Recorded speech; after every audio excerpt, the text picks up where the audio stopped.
दोस्तों, आज से लगभग 20 लाख साल पहले यह अफ्रीका का मैदान हरे भरे जंगलों से भरा पड़ा था और इसी जंगल में रहते थे द ग्रेट एप्स, जिसे बनमानुस या पिरोलापिथिकस कहते हैं। ये बनमानुस हम इंसानों के जैसा हूबहू लगते थे। इसे हम आदि मानव के नाम से भी जानते हैं। दोस्तों, कहा जाए तो आदि मानव का विकास एक लंबी जैविक, बायोलॉजिकल और सामाजिक सोशल प्रक्रिया का परिणाम था, जिसे मानव विकास यानी कि ह्यूमन एवोल्यूशन कहा जाता है। यह प्रक्रिया 10 या 20 साल में नहीं बल्कि लाखों सालों में पूरी हुई थी। वैज्ञानिकों का मानना है कि हम बानरों से मानव की ओर अग्रसर हुए थे। आज से लगभग 1 करोड़ साल पहले वैज्ञानिकों के अनुसार मानव का विकास बनमानुस यानी कि एप्स जैसे प्राणियों से हुआ था। पहले ये आदि मानव 4 पैरों पर चला करते थे और ज़्यादातर पेड़ों पर ही रहते। ये कंदमूल, फल, फ्रूट और बीज खाते थे। ये हमेशा नग्न ही घूमा करते थे। यही एक ऐसा प्राणी था जो हम इंसानों के विकास की नींव रखी थी। धीरे धीरे कुछ बानर सीधे खड़े होकर चलने में सक्षम हो गए, जिससे इनके हाथ मुक्त हो गए। अब ये हाथों का प्रयोग अन्य सामान को उठाने या फिर औजार को बनाने के लिए उपयोग करने लगे थे। हाथों के मुक्त हो जाने से औजार बनाने की क्षमता में काफ़ी वृद्धि हुई। ये तरह तरह के पत्थरों से औजार बनाया करते, खास करके चकमक पत्थरों के औजार बनाते थे। विकास की प्रमुख अवस्थाओं में से ऑस्ट्रोपैथिकस, ये लगभग 40 लाख से 20 लाख वर्ष पहले आए थे। ये 2 पैरों पर चलते थे और अच्छी तरह से इधर से उधर देख भी सकते थे। इनका मस्तिष्क भले ही छोटा था, लेकिन सोचने समझने की क्षमता काफ़ी अधिक थी।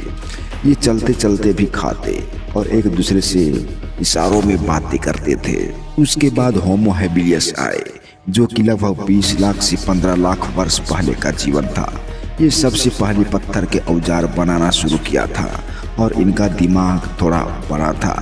इनकी लंबाई भी 4 से 5 फीट तक होती थी और ये तेजी से दौड़ भी सकते थे। दोस्तों, होमो हेबिलियस के बाद होमो इरेक्टस आए, जो कि लगभग 15 लाख से 2 लाख वर्ष पहले का जीवन था। ये आग का प्रयोग करना सीखा था। आग इनके लिए बहुत ही कारगर साबित हुई। ये आग से पका हुआ खाना खाने लगे। ये आग के माध्यम से जानवरों को भगाने में तथा रात के अंधेरों में रोशनी पाने के लिए करने लगे तथा ठंडे मौसम में ये आग का प्रयोग अपने शरीर को गर्म करने के लिए भी करते थे। इन्होंने ही आग जलाना सीखा था। आग इनके लिए एक बहुत बड़ी वरदान साबित हुई थी। शिकार करना और समूह में रहना भी इन्होंने ही शुरू किया। उसके बाद होमो सेपियंस का आगमन हुआ, जो कि लगभग 2 लाख वर्ष पहले आए थे। ये आधुनिक मानव थे, यानी कि हमारे नज़दीकी पूर्वज। ये हूबहू हम इंसानों के जैसे ही लगते थे।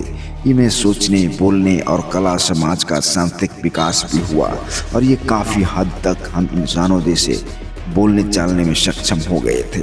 वैसे तो देखा जाए तो विकास के मुख्य चरण थे। पहला था प्राकृतिक चयन, जिसे नेचुरल सिलेक्शन भी कहते हैं। दूसरा था पर्यावरण में परिवर्तन और तीसरा था मस्तिष्क का विकास और चौथा था भाषा और सामाजिक जीवन। ये तो हुई हम इंसानों के पूर्वजों के विकास के मुख्य कारण।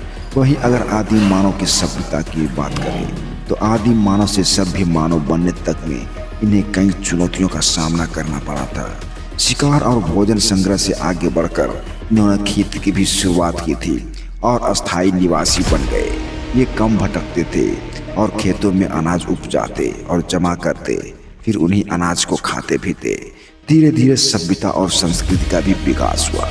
ये अपने गुफाओं को ठीक तरह से सजाने लगे और एक दूसरे के साथ पर्व त्योहार मनाने का भी सभ्यता शुरू किया।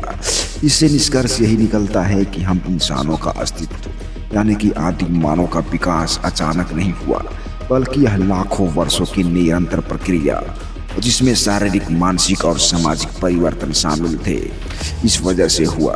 तो दोस्तों, ये था हम इंसानों के पूर्वज आदि मानव के विकास की कहानी। वीडियो पसंद आई हो तो एक लाइक करें और चैनल सब्सक्राइब जरूर करें। धन्यवाद। जय हिंद।